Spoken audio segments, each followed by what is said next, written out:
Hi, I'm Timmy Davis. I'm the psilocybin rescheduling project manager at the CDPRG here in London. And I'm honoured to be able to speak to Dr. Robin Carhart-Harris. He's head of the Centre for Psychedelic Research at Imperial College London. And we're going to be speaking about his new venture, Psychedelics. Robin and Professor David Nutt, who we'll be hearing from later, and the rest of the Imperial team continue to break waves in psychedelic research, leading the world in neuroimaging of the psychedelic state induced by LSD, psilocybin, and DMT, as well as conducting clinical research into depression and soon anorexia nervosa as well. It's good to see you, Robin. Likewise, Timmy. Great to be with you. Maybe you could begin by telling us a little bit about Psychedelics. What exactly is it, and where did it come up from?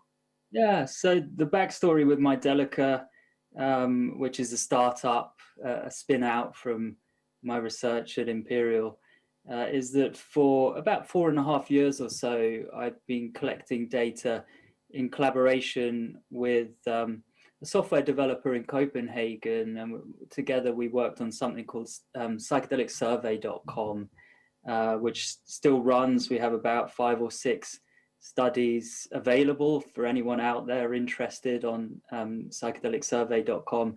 And the great merit of this web-based approach of collecting data is that we can collect a lot of data. So we can get so-called big data sampling psychedelic use in the wild, so to speak.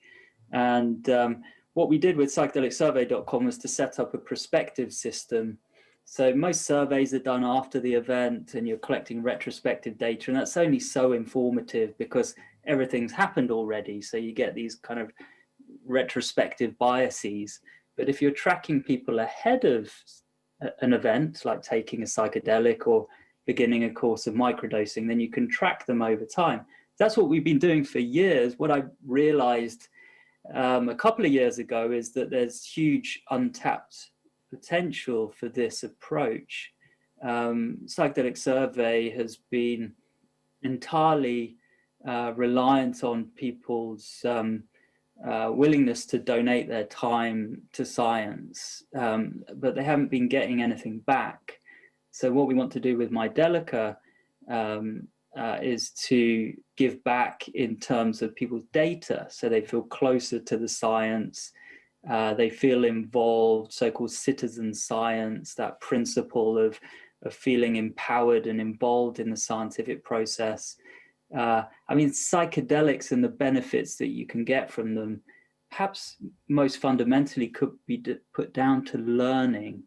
So if people are expanding on their learning by having access to their own data, comparing how they've changed their profile at any given time point to where they were before they took a psychedelic and how they compare to other people, I like to think that's going to really enrich the whole learning process. Yeah. So how exactly are you going to measure that data? Are you going to use the sort of, classic scientific measures of wellness and that kind of thing? How are you going to do it? I mean, if we take a generic index of mental health, like psychological well-being, you can break that down into a number of different interrelated, but still sufficiently different and interesting components. So you can look at things like mindfulness capacity, for example. What about resilience under stress? What about psychological flourishing? What about self-esteem? What about meaning in life? And so there are validated measures for all of these different things. There are what we call normative data or population level data. So you know, if you sample a broad population in a given country, people on average will score here and the range will be this. And so we'll be able to give people that information. They'll be able to see how they compare and how they're changing over time. I think that's going to engage people in the process. I like to think it's going to be healthy as well. Yeah, absolutely. Imperial has a history of sort of creating new measures? You've got the emotional breakthrough inventory and things like that. Will that be included? It will, yeah. The emotional breakthrough, ego dissolution inventory. We've got a psychological insight scale that's in development, which is a nice measure of any insights that have crystallized in the time since your psychedelic experience. So we like to do it in the so-called afterglow period, either the next day or a couple of days after the experience.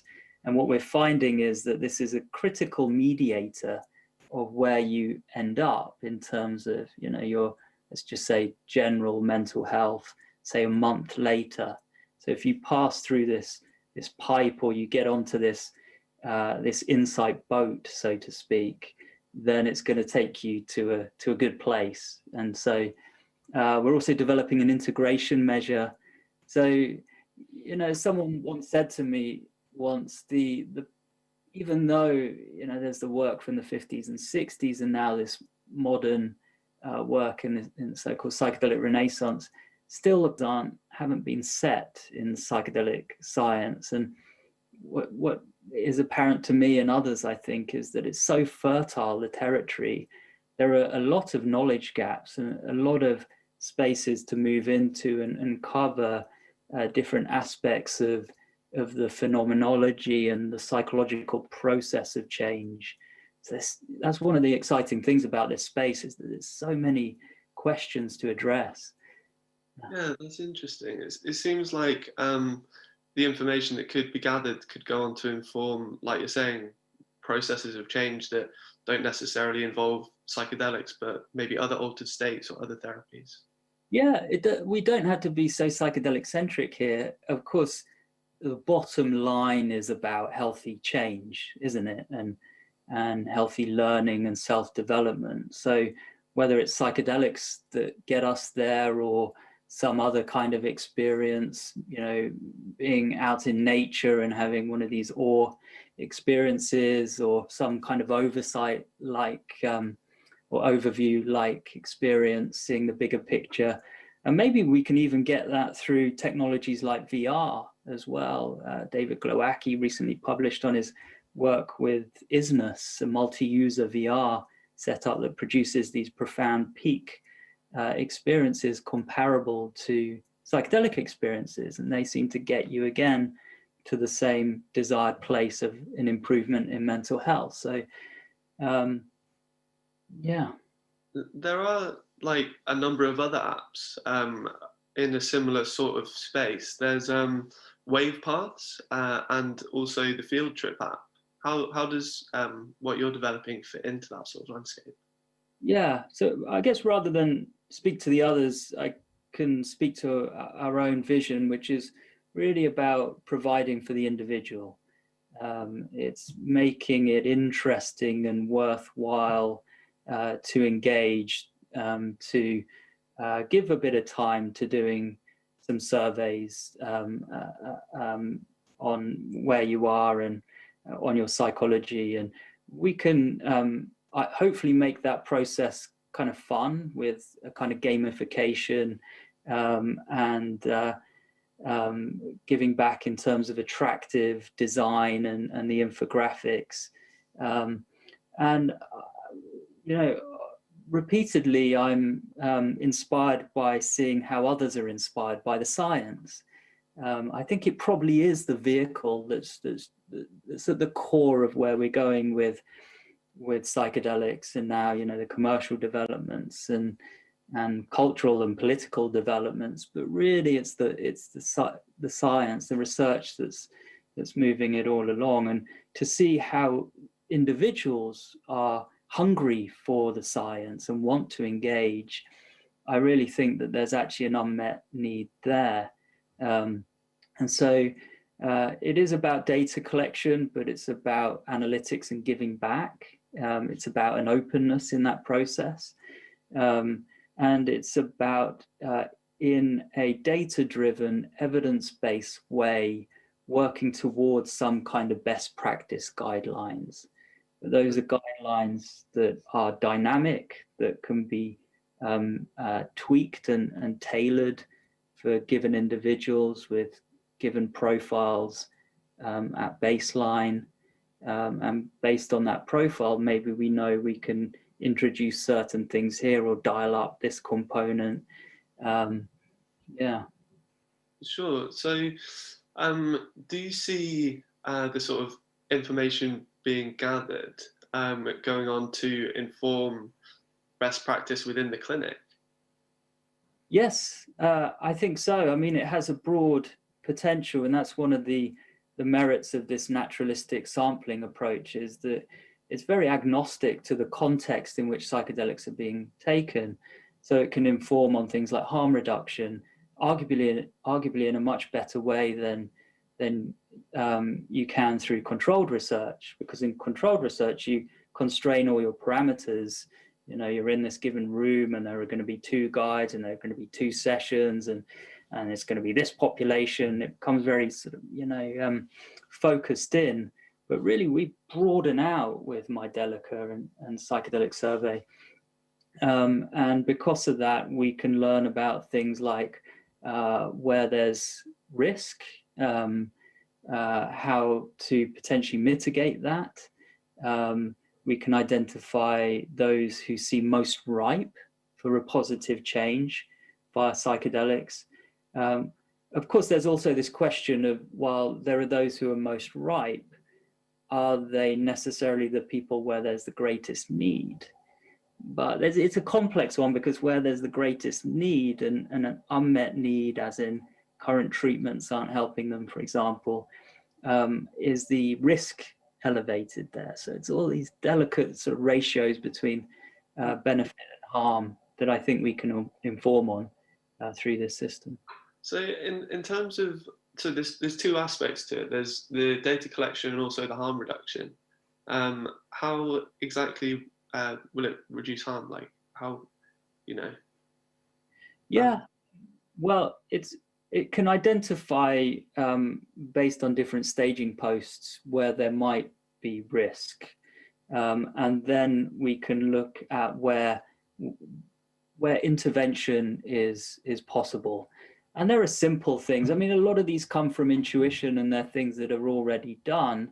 But what we don't have is clear data on the relative importance of different components. I mean, obvious ones are set and setting, but those are very broad terms. What are they really? So we can break those things down into things like music, people's relationship to the music, how you can intervene there, how you can tailor the music for given individuals, intentions, you know, but what does that mean? How's that unpacked, and how can we intervene there and maybe create exercises that help channel people in a useful way to have the best kind of intentions going into their experience. And another thing to say is that, you know, staying true to the scientific method of hypothesis testing and then learning and informing on where you go again in terms of your hypotheses, this whole process will be iterative. So where through the system, we're not just collecting data, but suggesting through advice and exercises ways to mitigate risk and optimize outcomes. We'll be learning all the time as we're collecting more and more data, how to optimize the different parameters and how to personalize the parameters for given individuals. So it's moving more towards a vision of benefit maximization than just harm reduction. Yeah, I sort of see those things as kind of synonymous in a way. But I think harm reduction is the best way to frame it, but the effect will also be one of benefit maximization. Sure. So I've heard that there's a member of the Imperial team that's looking on collecting naturalistic data during the experience itself, rather than just before and after, like measures of cognition and things. Yeah. That's something that will be included as well. Absolutely, that's something we're already doing, and we have partnerships with biometric devices, the Whoop watch, where we can collect heart rate variability and sleep data as well. That's pretty good quality. We also have permission to record brain activity with EEG headsets, measuring brain waves during these naturalistic retreats and such like. And so it's really nice to see how the science is evolving and kind of hybridizing, where yes, it's naturalistic. We're going into the actual setting where people take psychedelics at a retreat, for example, but we're also introducing elements of controlled research, collecting biological measures. We even had a new member of our team pioneered an approach where we instructed people how to do blinding, a double-blind randomized approach with microdosing, and managed to get 200 people doing that study. That was Balash, who's just joined our team. And so again, that speaks to the appetite for science, that while people are microdosing, a good number of them are willing to bother at taking placebo capsules sometimes because they really want to know whether the microdosing is actually working.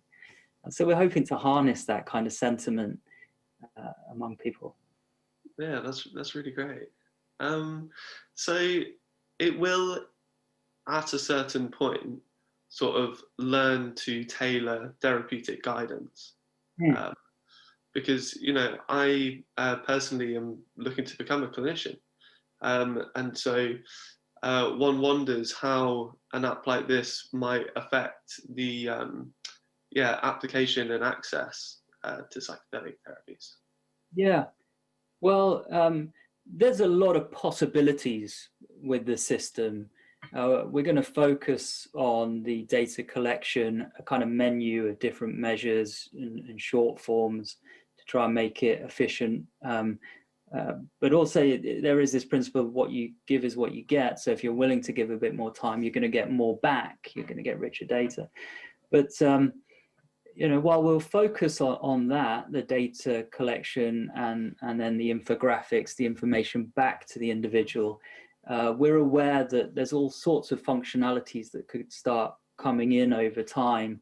And if we're learning about best practice, communicating that to therapists, to clinicians is going to be really important. And of course, many clinicians, perhaps they've been operating kind of underground, for a given period of time, and they'll have learned a lot. In a sense, they're always being scientists. There's always observation and learning. But we can concretize it, and quantify it. And I think people will benefit from that. What we'll work towards a kind of heuristics and a relative weighting of different things, almost a checklist of the different components that are known to be important. And of course, that I would like to think would help keep standards up, because if there's a checklist of key principles that you have to get right and address, even something like rapport and trust, emotional support, feeling that there's emotional support is probably the strongest predictor that we're finding in our data. Being able to appeal to hard data, I think, is going to count for a lot as psychedelic therapy modernizes and develops. I've heard some things about how there's data to show that people have found it easier to open up to sort of digital therapists, in apps and things like that, which obviously has its benefits in terms of increasing access to support and things like that. But it made me think about this story that Ros Watts tells, where she's in the clinic, and at some point, I think it's when she was working on Psychedelic 1, and one of the participants asked her for a dance, and so she dances with the participant. And I worry that kind of thing might be lost in people trying to self-medicate outside of the clinic, and thinking that, I don't know, I think, is that kind of support enough? I think one way to look at this is it's not instead of, it's just supplementary to. So it's not about, taking away the role of the therapist. But of course, where we are right now and where we're going to be even more so is in a situation where there's this tremendous bottleneck of demand and limited supply in terms of not enough therapists. There aren't enough therapists already. People can't get psychotherapy very easily through national healthcare systems. So already there's a bottleneck. But with psychedelic therapy, how many people can say that they're trained psychedelic therapists? And so if we can, oil the cogs, so to speak, make things like screening, triaging, where to prioritize, given that there'll be this colossal demand. I would say there already is. But how do we meet the needs for supply? Can we aid training through digital tools, education through digital tools? And there's also that consideration that out there in the wild, people are just doing this anyway. So there's a colossal need for harm reduction, some kind of safety net. And I would argue that the best kind of safety net that can be provided would be one that's firmly evidence-based. We can just communicate to people the importance of something simple like just having a guide. How many people think that they can go and take a heroic dose of magic mushrooms in their bedroom and things don't go so well, So I'd like to think people trust us as scientists at the vanguard, and so they'll listen and we can communicate simple principles like that. So it's interesting because I think about the indigenous use of some of these substances, and like how there's different traditions in the Amazon and the Huichol, more ceremonial things, and I think about the sort of tradition that the West is building, its own kind of mythos, and its own style of application. More guides than patients in the clinic, and that kind of thing. How do you feel that digital technologies fit into this sort of Western tradition of psychedelic use? Well, it is interesting, first of all, to reflect on that difference that you noted. What's has been done historically, indigenously, is quite different in terms of the model to, say, the two guide to one patient, to some extent kind of Groffian model that seems to have dominated modern psychedelic research, really. And in a sense, if digital therapeutics come in to aid things, you could say, well, that's just another development on. It's just another approach. And what you might find, in fact, is things go a little full circle. And maybe through the digital therapeutic, you're having some of the elements that are there, like the group element, that perhaps, through trial and error, was found to be quite an effective vehicle or medium for psychedelic therapy, and that can be facilitated through digital technology. So I think these are all different approaches that will have, even indigenous use will arguably, they've done more trial and error than any of us, over years learning how best to do this. So so long as we're all open-minded and look to the different models to see where there's gold and maybe where there's space for improvement, that's how we can best move on. I mean, there are things that are done indigenously that aren't done in the modern research, like dynamic use of music. So if a shaman is singing Icaros to the group or to an individual, then perhaps they're looking at how they're responding and they're tailoring their songs to what they're seeing. We don't do that with the music playlists. We haven't historically. We just play the playlist, and if they don't like it, maybe we'll skip a track on. But there isn't really any dexterity or skill there. So yeah, I think there'll be pros and cons in the different approaches, and so long as, in my view, I very much value the scientific method. It is a method of learning, and so that's what I want to harness to try and get to that goal of evidence-based best practice.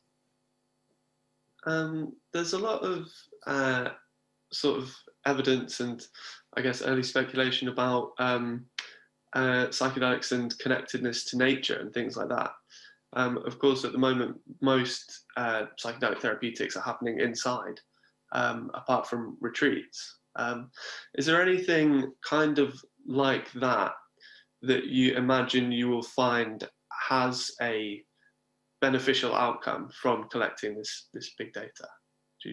Yeah, probably. I mean, there is that kind of irony there of, okay, so you realize the fundamental nature of nature, and you think, why am I using my phone so much? And the phone goes out to the window. I mean, in a sense, yes, that less screen time is a good thing, but sure, we can collect data on that, but that's just, I guess, one example of so many different things that we can look at. Chris Timmerman in our group recently has written up a wonderful paper on changes in philosophical beliefs via psychedelics that we're just readying for submission. We've also looked at different political perspectives and how they change personality. Yeah, it's rich, and so all of this we can sample through the system. Yeah. Do you have a launch date set in mind? We want to try and deliver in spring next year for the what we call what's called the minimally viable product, the launch product, which will be a menu of different measures, at least in two different forms: a short form for the busy people and a longer form for those who are willing to give a bit of time, and then the feedback as well. It's critically important in my mind that we give back, because for so long people have been giving to us, and I sort of feel like we owe them in a way. I do really believe that will be the hook. We'll be getting really cool, engaging graphics back that people want to share, that'll catalyze the popularity of the system. Idelica. It's really great because, like, I can, think of many times where I've wanted to know where I land on some of these measures, and you don't get an opportunity to take them. The sort of measures of wellness and things like that are strangely inaccessible to just the everyday person. Yeah. I mean, if it's, pop psychology with Myers-Briggs, or I don't know, I've done a political compass online and see how you match up to Gandhi, hopefully, not Hitler.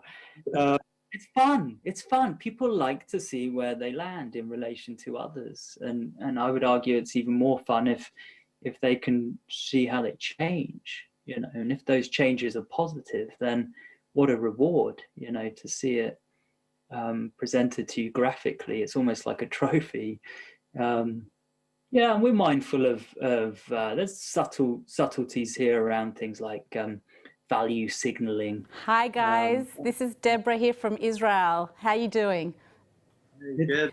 I'm sorry to interrupt you because it's amazing to hear what you guys are discussing, but we don't want to give Professor David Nutt waiting too long. So if I could just ask for you guys to kind of wrap it up, and then we'll move on to Professor Nutt. Yeah. So maybe I'll ask you just one small thing. So to be a little bit devil's advocate, what would you say to somebody that said, is this encouraging use outside the clinic? Yeah, I would say it's like the classic harm reduction message. People are going to be using psychedelics, and that's scaled up exponentially over the last 10 years. Tenfold increase in first-time use of just LSD, a recent survey on that. And so use is increasing. You know, Michael Pollan's book, now we're going to have much, much more, and it's just going to go up and up. And so to provide an evidence-based safety net and frame it around harm reduction and science, I think it's hard to argue against that. Absolutely. Well, thank you very much, Robin. I've really enjoyed this. Me too. Thanks, Timmy.